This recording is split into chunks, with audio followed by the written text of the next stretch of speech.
Today's video, I'm going to show you how to disconnect the intelligent battery sensor, also known as the IBS sensor, on most late model BMWs. This one happens to be a 2013 X3.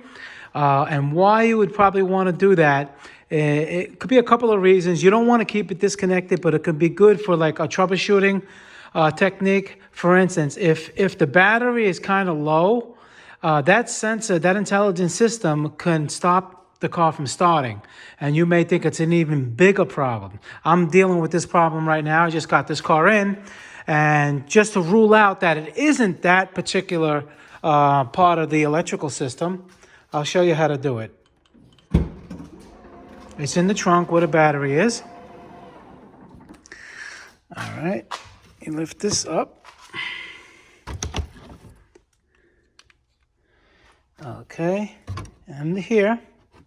Now, on the negative side, the negative terminal, which is this, it's going to have a little sensor with a little plug. Okay, this one has, what is this, 3 wires.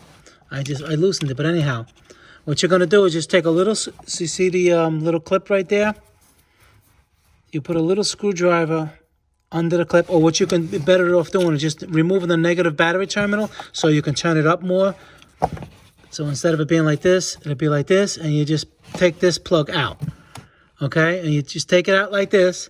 Now, if your car starts, then you know it has to do with a weak battery or your battery's kind of bad.